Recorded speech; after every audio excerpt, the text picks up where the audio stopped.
There are authentication codes. There's a security monitor watching every single letter of the text that doesn't rust or wear out, running continually over the last several thousand years.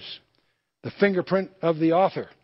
And it's a non-compromisable design, interestingly enough. Sevens occur in the Bible. How many of you notice sevens in the Bible? They occur in over 600 passages. Some are overt, some are structural, some are even hidden. They're called heptatic structures.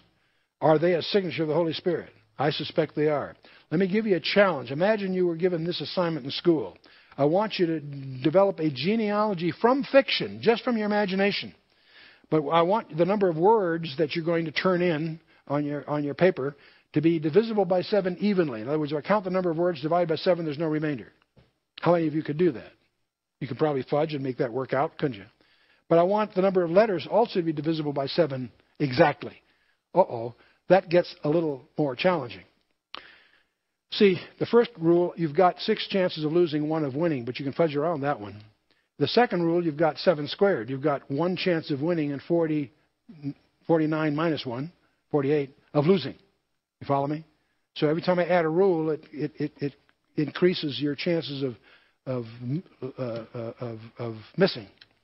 The number of vowels, the number of consonants divisible by 7. I can go on here. Number of words that begin with a vowel, number of words that begin with a consonant, the number of words that occur more than once, occur more than one form, only one form. Number of nouns that should be divisible by 7. Only 7 words will not be nouns. By now, you're probably saying you can't play. This is too rough. I don't blame you. So,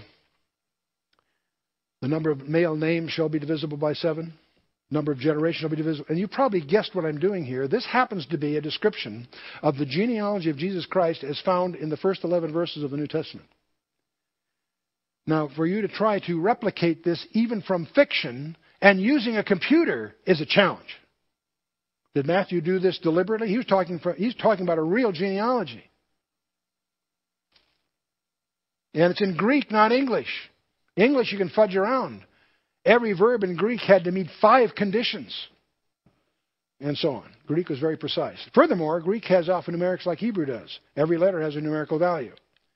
Well, it turns out the remainder of chapter 1, if I take, it has 161 words, that's multiple of 7, 105, they go right through the same kind of partitioning and counting.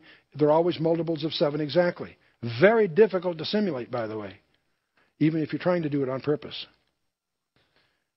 The childhood of Christ, chapter 2, again, we have the same kind of 7-fold heptatic structure. Again, I won't take you the long form through all this, except the more you get into it, the more astonishing it is. Now, see, for a rule of only 2, that's 7 times 7, you got 1 chance in 49 of getting it right. For 3 rules, 1 chance in 343 of getting it right. For 4 rules, it's 1 chance in 2,400. Well, I've given you 9 rules. That's less than 1 chance in 40 million of getting it by accident, just happening to getting it right. Would you like to try this? They're working 8 hours a day, 40 hours a week, 50 weeks a year. I'll give you 2 weeks off for a vacation. That's 2,000 man-hours a year, or 120,000 minutes per year. You have 7 to 9th chances. You got to have 40 million attempts on a random basis, at an average of 10 minutes per attempt. That you could get this knocked off in about 3,362 years. Not likely that you could do it manually, okay? But it gets worse. And there's more to it than all of this. We're sharing with you the discoveries of Dr. Ivan Penin, who graduated from Harvard in 1882, discovered Christ as a PhD from Harvard. That's a real miracle. He discovered the heptatic structures underlying the biblical text in 1890. He's committed the rest of the 50 years of his life, generating 43,000 pages of discoveries. He went to the Lord in 1942. Comprehensive design. The New Testament consists of 27 books. And you go through the vocabularies, the geometrical value, the value of the longest, the shortest words. It's all multiples of 7 exactly. Astonishing. Here's a fascinating one. There's a vocabulary that's absolutely unique to the Gospel of Matthew. They're words that only Matthew uses. There are 42 of these. That's a multiple of 7. They have 126 letters. It's a multiple of 7. How could Matthew have organized this if he tried to do it deliberately?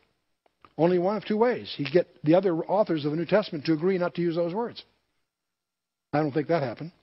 Or you could argue from this phenomenon that his gospel must have been written last, because then he could look at all the others and make sure that these 42 were that this geometry be preserved. So all they have in common is that they're unique to Matthew. So I could use this argument to prove that Matthew wrote his gospel last. Except I can use the same argument for the Gospel of Mark, because its vocabulary is a multiple of 7 exactly, the words that are unique to Mark. The words that are unique to Luke are a multiple of 7 exactly. The Gospel of John, each one of these wrote theirs last. Obviously not true. James, Peter, Jude, and Paul. All 8 of these guys have vocabularies that are unique to them, to their writings, that are multiple of 7 exactly. Do you detect the fingerprints of the Holy Spirit here?